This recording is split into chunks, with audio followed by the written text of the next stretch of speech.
Hello everybody, Doug Walker here. It's a little rainy outside, but Chicago's very slowly turning into Seattle recently, so I'm just going to film anyway. This video is mainly going to talk about the top 11 Nostalgia Critic reviews that I will not do, because I get a lot of requests, a lot of people ask me to review a lot of stuff, and for the reasons I'm going to explain right now, I don't want to do them. I don't think they're worth doing. So, start taking a page from the Book of Linkara here. I'm going to count down the top 11 reviews that I, as the Nostalgia Critic, will not do. I decided not to do this as a Nostalgia Critic video because, I don't know, there's better reviews that I think I can do. So I'm just sort of doing it as myself and just sort of telling you which ones I don't think are really worth doing. So why waste any time? Let's get started.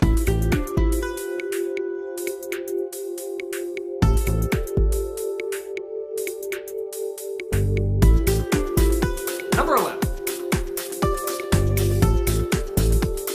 Watership Down. Now this is one of those, I don't really get why people want me to review it. I saw it when I was younger, and I thought it was good. I thought actually for a book this grim and this dark, I thought the movie actually captured it relatively well. The animation is good. I love the voice acting. John Hurt's in it.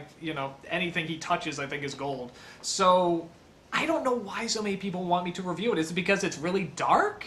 Is it because it's marketed as a kid's film and yet rabbits are getting drowned in dirt and blood everywhere and stuff like that? I mean, I guess maybe that could be a little funny. Okay, it doesn't sound funny, but, maybe the idea that this is supposed to be this very fluffy, innocent film, and there's two cute little rabbits on the front, and the fact that there's just constant death and constant killing all throughout.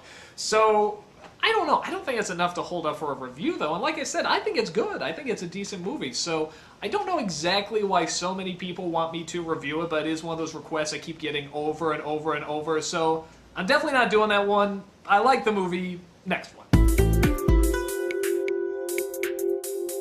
Number 10. A Goofy movie. Now, I think I know why some people want me to do this. It's probably because whenever Disney tries to do something really hip and really with it, it usually backfires unbelievably. And this one does a little bit, but I don't think actually it's that bad. Actually, it came out a little past my time. I think I was just sort of starting high school around this point, so I wasn't really seeing, animated Disney films. But I saw years later, I saw when I was looking after somebody's kid, and it's okay, it's decent, it could have been a lot worse. And something actually I do like about the film is that it's neat to see Disney do. So it was sort of like the same thing with Lilo and Stitch. It's neat to see Disney Animation do current things. Like, I think it's the first time I've seen a hot tub in a Disney film. And it looks really odd. I mean, it's neat, but it's like, or an RV, and things like that. So it's sort of neat for just that reason. But on top of that, I think the stuff it talks about is actually sort of legit. About a father trying to stay in his son's life, but the son wanting to grow up and trying to let the son go, but still have some connection. I think that's all there, and I think they address it for the most part pretty well. I think it actually has some very funny moments. The songs I don't really remember except for that first one, except for that After Today song, which is ungodly catchy and will never leave your head, but for the most part, I thought it was okay. I don't think there's enough for a review. I think there's only like a few jokes. Most of it's centering around that, I don't know what it is, or that MC Hammer, Prince, Vanilla Ice, Rockstar, whatever that guy was. So I could probably make some jokes about that, but that's about it. I don't think it's that bad a movie. So I don't know. Not doing that one. Number 9. The Spider-Man cartoon. Now, I'll admit, I hate this cartoon. This is one of those cartoons that came out at the same time as X-Men and Batman. And then this piece of shit comes along, and it's trying to do what they're doing, but it's doing it so horribly. It feels like one of the cartoons from like the 60s where there's no pacing, there's no good timing, the dialogue is really lame, and it just tries to throw a ton at you without letting any of it really sink in. Now, with that said, I know a lot of people like the show. Great, maybe you got into it, maybe you did get sucked into the story. I couldn't. I thought it was really lame. The animation I didn't think was especially good either. So there is a lot to talk about. The downside is, and this is something which just shows in general, whenever I'm gonna do... Wow, it's really coming down. Holy shit, it's hail! There's fucking hail! This is fucking nuts. Like, it's been nothing but rain this whole summer. And now we got hail. Fucking hail in summer. And tornadoes have been coming down and shit like that. It's fucking end times, man. It's fucking end time. It is crazy, but I digress. Hey, I'll still do the review. What was I talking about? Spider-Man, okay. Can't believe we're getting hail. Anywho. Spider-Man. The cartoon itself, I never read the comics much. My brother was much more into the Spider-Man comics, so I was hoping I was actually going to sort of get into Spider-Man, like the comics, the same way that I got into, like, the X-Men comics, because I got into the X-Men comics through the cartoon. And I was hoping Spider-Man would do the same, but it was just so lame to me, and they were throwing so much at you that I didn't care for it. So, but anyway, why aren't I doing it? Because it sounds like it's a prime suspect to do. Because whenever I do a show, it has to be something that I grew up with and that I watched. I really didn't watch that show. And to appropriately talk about it, you have to watch the show and you have to really know what goes on, what the repeating problems are and stuff like that. With a movie, even if you haven't seen it, you can watch it and, you know, to say what's wrong with it. With a show, you really have to watch it. Like Captain Planet, despite the fact that it was a bad show, I did watch. I don't know why. There's nothing else on that time slot. Same thing with Full House. I don't know why. I watched the show. Something, it was like cocaine for the eyes or something. I have no idea what kept bringing us back, but don't act like you didn't watch it either. So, Spider-Man I didn't watch, so I would not be able to appropriately talk about what's wrong with it, or even what's good about it. I wouldn't be able to address it fairly. And I feel that just be jipping you guys because it's not giving you a fair review of the show. So that's the main reason I don't talk about it. Hail stopped. Next one. Number 8. Attack of the Killer Tomatoes / Killer Clowns from Outer Space. The second one particularly, Killer Clowns from Outer Space, I get a lot. It's meant to be bad, guys. It's like reviewing Evil Dead 2 or Army of Darkness. There's no point. It makes fun of itself already. It's supposed to be silly. The same thing with Attack of the Killer Tomatoes. By God, how many fourth wall jokes do they break in that movie? You know, they're sort of classic B movies that are meant to be silly. They already are mocking themselves. I don't even know what else to really say about it. I like both movies, actually. I think they're both pretty funny. Killer Clowns I haven't seen in a long time. I think I saw it when I was a little kid. Even as a little kid, I knew this is meant to be stupid. This is meant to be dumb. I think at the very end when, like, the two guys survive in the ice cream truck and they're just like, oh yeah, the ice cream protected us. It's awesome. And they... I mean, come on. That's pretty stupid. That's meant to be stupid. So, very basic. If you haven't seen these movies, they're both pretty entertaining. Check them out. They're both funny. Yeah, so that's why I'm not doing that one. Number 7. Toys. Now this is one of those movies, I saw it as a kid, I saw it as an adult, I have no idea what to make of this movie. I have no idea if it's really good or really awful or what. I know it's a movie the director really wanted to do for a long time, and, you know, it's talked about for eons and eons. They really wanted to do it, and it finally got made, and just nobody knew what to make of it. I don't know what to make of it. I guess I would have liked a more interesting story. I didn't feel the story was that interesting. If you're going to do something this strange and this bizarre, go for something really abstract, or go for just a totally batshit crazy story, or go for something that really does have a very complicated, interesting plot. Don't try to meet halfway. I think that's what the movie tried to do. But because of that, you get something that's visually interesting. It looks awesome, you know, and it's got some nice music, I recall. But outside of that, I don't know if there's much to make fun of. It's just kind of weird. And even then, it's not like an extreme weird where you're just constantly going, what the hell, this is nuts. It sort of creates that world where this stuff can happen, and you sort of go with it, you know, okay, but there's no point where you just point at the screen and say, no, this does not happen, this is wrong, this is an insult, this is terrible. At least I don't, when I saw it. So, it just sort of, all I really remember about, I just remember the visuals, I remember Joan Cusack, I remember them trying to get army toys in. I don't remember much else, and every time I see it, I remember what it looks like, and I don't remember it leaving a really bad impact on me. I don't recall it having, you know, a ton of jokes I can make fun of, so that's definitely one I'm not gonna do. Number 6. The Nutcracker starring the Care Bears. Okay, after I did the third Care Bears movie, everybody's sending me emails, there's one more movie, there's one more movie! Here's why I'm not doing it. I'm only doing the theatrical films, okay? I'm doing the ones that, you know, kids went to, they sat down, they saw it in the movie theaters, you know, you had to pay money to go see it. You know, that's where you suffer, because you had to pay money, go in the theater, and you got shipped off. So, the Nutcracker one, I just remember when it came out. I remember it came out, like, on the Disney Channel, and they showed it.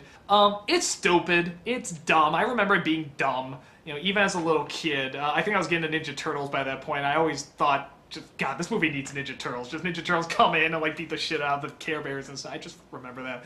So, I'm not gonna review this one. I try to stay away from movies that sort of go directly to video. I try to do ones that more people have seen, you know, or grew up with.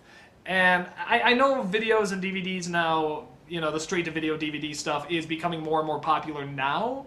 But back then, I don't think it was. And I like to attack the stuff that we grew up with so we can compare what we thought back then to how it holds up now. So, yeah, I'm not gonna look at that. I don't want to look at it anyway. I'm done with Care Bears, man. You know, pickled beets, no more. I'm done with that shit.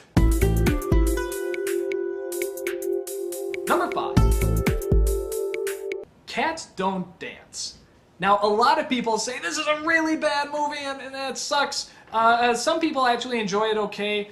For me, I actually don't think it's that bad a movie, except for one major thing. It is major. That's the main character. The main character is so bland and so forgettable that it really brings the whole thing down. All the other characters are fine. They're a lot of fun and they're really creative and the animation's great. I really love the timing on this animation. I love the speed of this animation. I love this villain, this sort of Shirley Temple-ish villain that looks all nice and cute, but then when the cameras are off, she turns into this really mean, power-hungry monster. That's funny. I mean, that's really, really funny. I like this weird bodyguard that she has that seems larger than life. And just the way he enters and leaves, he leaves through the wall and comes through the wall. A lot of that stuff I think is very entertaining. It's just the main character, and he is awful. It's a terrible main character. I mean, it's not like a bad role model or anything like that, but he's just so bland, so forgettable. And I understand that. I totally get that. I don't think that's enough to hold up for a review. I think there's enough things in there that makes it fun and makes it entertaining. And some things are over the top, but that, again, that's part of the fun.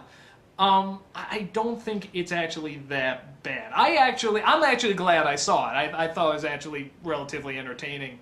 But, yeah, I agree. Main character is crap, and he's not fun. But I think it's okay. I think it's an okay movie, actually. So a lot of people keep telling me to review it. I'm not going to do it because that one character, I don't think that's enough. And I don't actually think he's the world's worst character either. You can get much more material out of a character who's like a bad role model, like the character from Airborne, who was talking about, you know, being a pacifist all the time, but he still talks tough, he still sort of eggs people on, and of course he, whatever, pantses a person at the very end, you know? It's like, oh yeah, that was a real pacifist there. So that kind of stuff I can make fun of much more. If it's just bland, it's just bland. I mean, there's not much you can do with it, so not doing that film. Number 4. Teenage Mutant Ninja Turtles 3. Shortest explanation in the world. James Rolfe did it. He did it great. He addressed every single solitary little thing wrong with it. There's nothing new I can bring. Next one.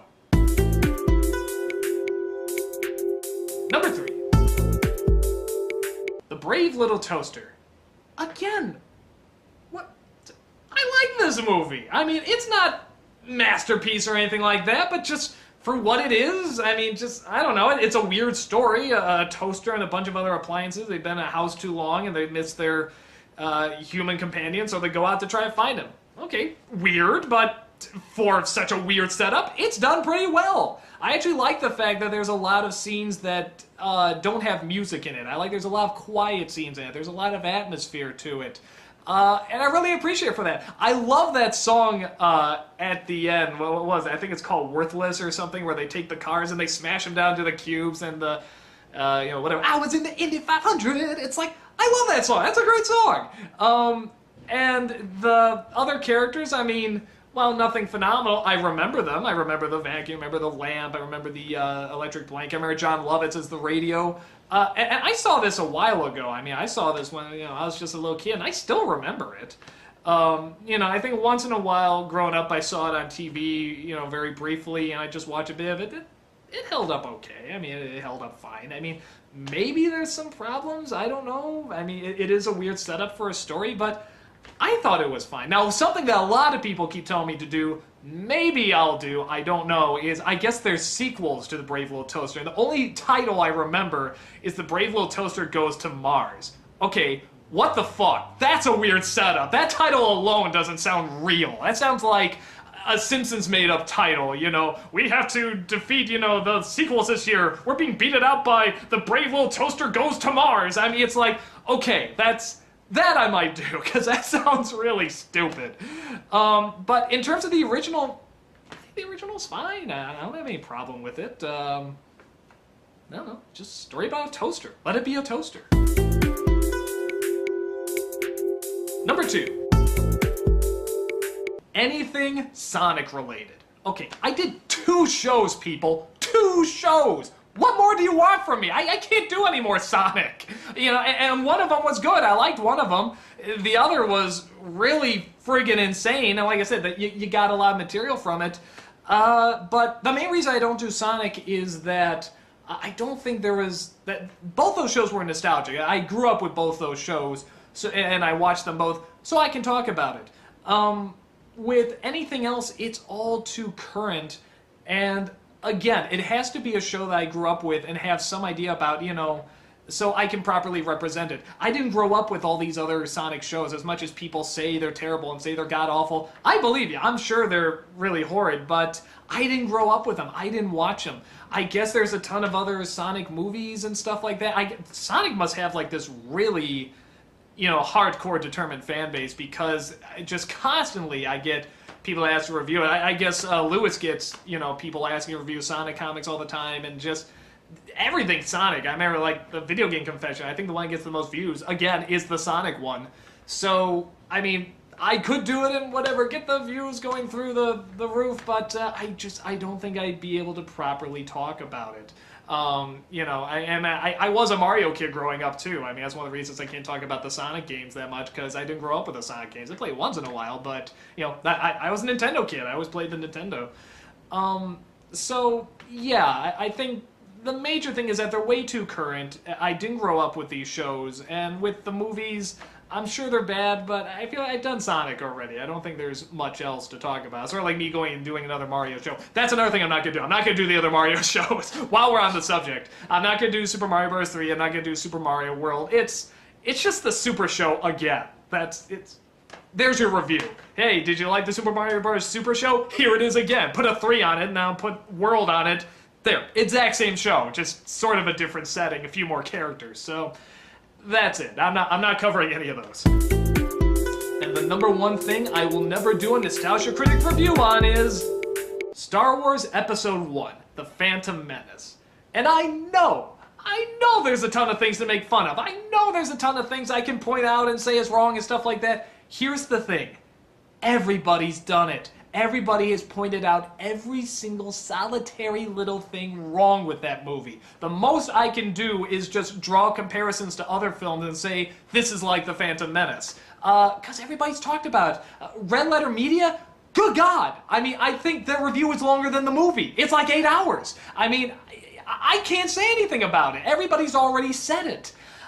It's sort of like the same reason why I won't do the Ninja Turtles 3 review, because James Rolfe already said everything that needs to be said about it. I mean, just in great detail. I can't add anything to it. Unless I feel there's something that I can bring to it that nobody else has brought, and I can do sort of this different spin, it's not worth doing. That's one of the reasons why, before I review something, like maybe one of our reviewers did, I watch it and I do check it out to see if there's anything else I can bring. If it turns out they've already done it perfect and there's nothing else I can talk about, I'm not going to talk about it because somebody already did it fine or probably better than I did. And it's the same thing with Phantom Menace. Everybody's talked about it, everybody's reviewed it, everybody knows what's wrong with it. Everybody's made the jokes. They make much better jokes than I can about it. So I'm never gonna do Star Wars Episode 1. Same thing with Episode 2 and Episode 3. Just everybody's already riffed it to death. I mean, I don't think I can bring that much. If I really felt I could bring something to it, I would. But it's been done and everybody's done it. So yeah, definitely, no more asking about that. No more asking about Star Wars Episode 1. I'm never going to do it. So, there it is, guys. Those are the top 11 Nostalgia Critic episodes I will never do. I will never review. I have no interest in doing them at all. So stop asking! Now, you know what's going to happen. I'm going to get all sorts of new other reviews to constantly ask to do. Well, okay, and then I'll make another top 11 list. So, there it is, guys. Thank you for watching. I hope you enjoyed, and that's it. Take care.